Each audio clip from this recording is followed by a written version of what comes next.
অধিকার হরণ করা হয়েছিল সেটি প্রতিষ্ঠিত হতে যাচ্ছে। একে কেন্দ্র করে অনেক মানুষের আবেগ, আকাঙ্ক্ষা এবং অনুভূতি রয়েছে। জনগণের ভোটের অধিকার প্রতিষ্ঠার মাধ্যমে একটি অবাধ, সুষ্ঠু এবং গ্রহণযোগ্য নির্বাচনে ধানের শীষের বিজয়, বিএনপির বিজয় সুনিশ্চিত ইনশাল্লাহ। পরাজয়ের আশঙ্কায় আমাদের প্রতিপক্ষ রাজনৈতিক দল গতকাল রাত থেকে অনেক জায়গায় অনাকাঙ্ক্ষিত এবং সহিংস বেশ কিছু ঘটনার জন্ম দিয়েছে, যা সচেতন মিডিয়া গোচরে এনেছেন এবং জনগণ প্রতিহত করেছেন। সংগঠিত ঘটনাগুলো নির্বাচনী আচরণবিধির সুস্পষ্ট লঙ্ঘন। নির্বাচন কমিশন, আইন শৃঙ্খলা বাহিনী এবং অন্তর্বর্তী সরকারের প্রতি নির্বাচনের ফলাফল ঘোষণা হওয়া পর্যন্ত পরিবেশ নির্বিঘ্ন রাখার ব্যাপারে ধারাবাহিকতা অক্ষুণ্ণ রাখার প্রত্যাশা করছি। বিএনপির অবিসম্ভাবী বিজয়কে আঁচ করতে পেরে তাদের এই অপপ্রয়াস ইনশাল্লাহ সফল হবে না, তার প্রমাণ হিসেবেই আজকে আমরা দেখেছি দেশ জুড়ে জনগণ স্বতঃস্ফূর্তভাবে ভোটদানে অংশগ্রহণ করছেন। আমরা আশা করি জনগণ দীর্ঘদিন পরে ফিরে পাওয়া এই ভোটাধিকার পুনরুদ্ধারের সুবর্ণ সুযোগের সর্বোত্তম ব্যবহার করবেন। আপনারা নিশ্চয়ই জেনেছেন ইতিমধ্যে বিএনপি চেয়ারম্যান জনাব তারেক রহমান সপরিবারে Gulshan model high school and কলেজের ভোট কেন্দ্রে ভোট প্রদান করেছেন।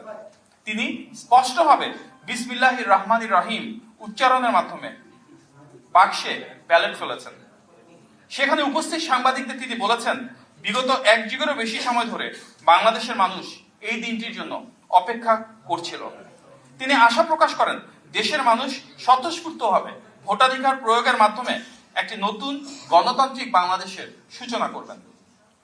সারা দেশ থেকে গত রাতে পাওয়া কিছু অনাকাঙ্ক্ষিত ঘটনার প্রসঙ্গ টেনে তিনি জানান, আইন শৃঙ্খলা রক্ষাকারী বাহিনী কঠোরভাবে সেসব পরিস্থিতি নিয়ন্ত্রণ করেছে, যা তার কাছে আশাব্যঞ্জক মনে হয়েছে। তিনি ভোটার ও দলীয় নেতাকর্মীদের শেষ পর্যন্ত কেন্দ্রে অবস্থান করার আহ্বান জানান এবং বলেন, জনগণ সারাদিন ভোট কেন্দ্রে এসে তাদের অধিকার প্রয়োগ করলে ইনশাআল্লাহ যে কোনো ষড়যন্ত্র রুখে দেওয়া সম্ভব।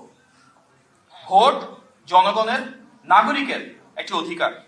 ভোট কেন্দ্রে দৃশ্যমান যে জনসমাগম আজ সকাল থেকে হয়েছে, দিন শেষে ইনশাআল্লাহ সেটি পূর্ণাঙ্গতা পাবে। আপনাদের মূল্যবান ভোটই বাংলাদেশের গণতান্ত্রিক অভিযাত্রা ও নবীন, প্রবীণ, নারী, পুরুষ সকলের আকাঙ্ক্ষাকে ইনশাআল্লাহ সুনিশ্চিত করবে।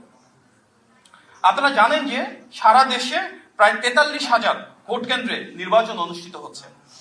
ভোট গ্রহণ প্রক্রিয়া এখনো চলমান, সুতরাং পরিস্থিতি সম্পর্কে পূর্ণাঙ্গ চিত্র আমাদের কাছে এখনো আসেনি। তবে নোয়াখালীর হাতিয়া এবং কুমিল্লার 14 গ্রাম সহ দেশব্যাপী বেশ কিছু জায়গায় কিছু অসঙ্গতি, কারচুপি এবং অনাকাঙ্ক্ষিত বিষয় তথা সহিংসতা দেখা যাচ্ছে।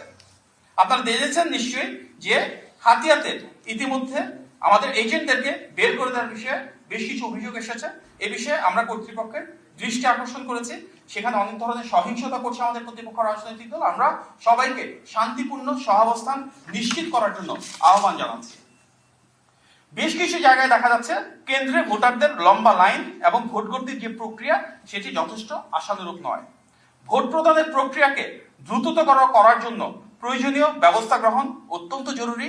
এ বিষয়েও আমরা সংশ্লিষ্ট কর্তৃপক্ষের দৃষ্টি আকর্ষণ করছি এবং আমাদের প্রত্যাশা যারা দায়িত্বপ্রাপ্ত রয়েছেন তারা পেশাদারিত্ব এবং নিরপেক্ষতার সাথে সেগুলো ইনশাল্লাহ সমাধান করবেন।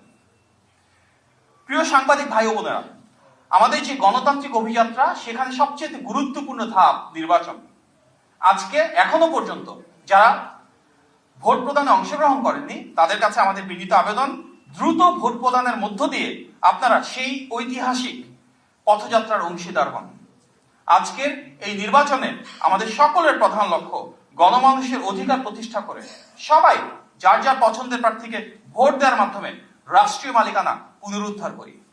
নির্বাচন সমাপ্তির আগে যে সময়টুকু আছে আমরা প্রত্যাশা করব দেশের নাগরিক যারা রয়েছেন প্রত্যেকে যার যার এই প্রধান অধিকার গণতান্ত্রিক অভিযাত্রায় ভোট প্রদানের মাধ্যমে সেটি সুনিশ্চিত করবেন ইনশাআল্লাহ। আমি আপনাদের মাধ্যমে সবাইকে ভোট প্রদানের আহ্বান জানিয়ে আমার সংক্ষিপ্ত বক্তব্য শেষ করছি। আসসালামু আলাইকুম।